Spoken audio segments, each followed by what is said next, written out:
One morning, after a long night of rain, Thomas walked out to his fields, hoping for a miracle. The ground was soaked, and his crops were damaged. It seemed like no matter how hard he worked, life never got any easier. He sat on the edge of his field, wiping his brow, when he heard a voice calling from behind him. "Thomas! Thomas!" It was his neighbor, a man named Richard. Thomas stood up, wiping his hands on his shirt. "What is it, Richard?" Richard walked up to him, his face filled with concern. "I saw you in the field. I know you're struggling, Thomas. I've been hearing about a job opening in the city. There's a construction site looking for workers. Maybe you could go and ask for a chance." Thomas looked at Richard, hope sparking in his chest. "A job? But I've never worked in construction. I don't even know if they'll take me." Richard smiled. "You never know until you try. You've got strong hands and you've worked the land your whole life. You'll be fine. Go, Thomas. Go and ask." Thomas hesitated for a moment. He didn't want to leave his family behind, but the thought of earning a steady wage to provide for them was too good to ignore. "I'll go," he said at last. "Thank you, Richard. I'll go to the city today." As he walked to the city, Thomas couldn't help but feel a sense of anticipation mixed with fear. The city was large and bustling, far different from the quiet village where he had spent his entire life. He had heard stories of people who had gone there and returned with riches. But he had also heard stories of failure, of men who had given up everything, only to find themselves lost and broken. When he arrived at the construction site, the foreman looked him over with a critical eye. "You don't look like a man who knows his way around construction." "I'm willing to learn," Thomas said. "I'm strong, and I can work hard. I'll do whatever it takes." The foreman seemed to soften slightly. "We'll see. Start tomorrow at sunrise." Thomas walked back to the village that evening with a sense of purpose in his heart. The next day, he would start a new chapter in his life. He didn't know what the future would hold, but he was determined to make it better. The next morning, at the crack of dawn, Thomas found himself back at the construction site. The work was hard and the hours were long, but Thomas gave it his all. He carried heavy loads of stone, helped build foundations, and learned new skills every day. The pay wasn't much, but it was more than he had ever earned as a farmer. One day, as Thomas was walking home from the construction site, he noticed something strange. A small, scruffy cat was lying in the middle of the road. It was barely moving, and it looked as though it hadn't eaten in days. Thomas knelt down beside the cat, feeling a surge of sympathy.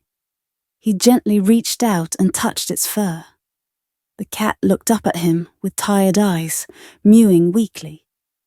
"Poor thing," Thomas muttered. "You're all alone, aren't you?" He carefully picked up the cat and cradled it in his arms. It was so small and fragile, but it seemed to trust him immediately, curling up against his chest. He decided to take the cat home, hoping that some food and rest would help it recover. When Thomas got home, his wife, Maria, was surprised to see the cat. "What is this, Thomas?" she asked. "A stray." "I found it on the road," he explained. "It was in bad shape. I thought we could take care of it." Maria looked at the cat, her heart softening. "It's a poor little thing, isn't it?" "Well, I suppose we can't turn it away." They gave the cat some food and water, and Thomas found an old blanket to make it a little bed in the corner of their small cottage. Over the next few days, the cat grew stronger. It started to purr when Thomas stroked its fur, and it followed him around the house like a loyal companion. Thomas and Maria didn't have much, but they shared what little they had with the cat. It became a part of their family, and it brought a sense of warmth to their humble home. One afternoon, while Thomas was working in the field, he heard a loud cry from the direction of the well. He ran towards the sound, his heart racing. When he reached the well, he saw the cat struggling at the edge. Before Thomas could react, the cat slipped and fell into the deep well with a loud splash. Without thinking, Thomas rushed to the well and knelt down. He could hear the cat mewing from below, and his heart twisted with fear. "Hang on, little one," he shouted. "I'll get you." The well was deep, and Thomas had no rope to pull the cat out. Desperation filled him as he scanned the area for something, anything that could help. But there was nothing. His neighbors were too far away, and no one else was around to help. Without wasting any more time, Thomas climbed down into the well. His hands scraped against the rough stones as he carefully descended, his heart pounding in his chest.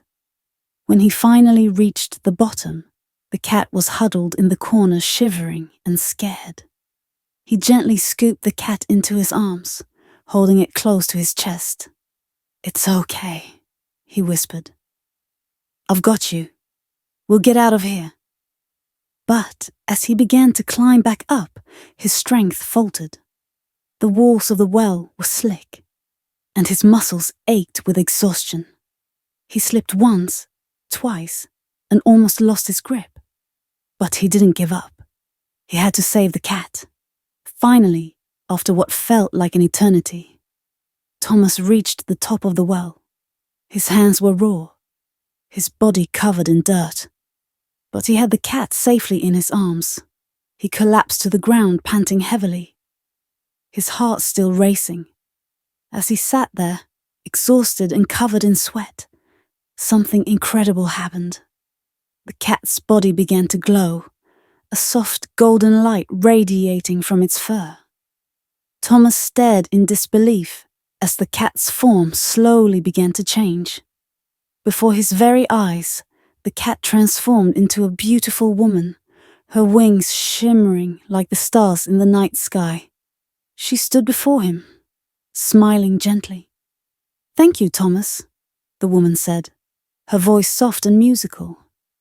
"You have passed the test." Thomas could hardly believe what he was seeing. "Who are you? What is this?" "I am an angel," she said, her eyes sparkling. "I took the form of a cat to see if you would help me when I was in need. You did not hesitate, even though you had nothing to gain.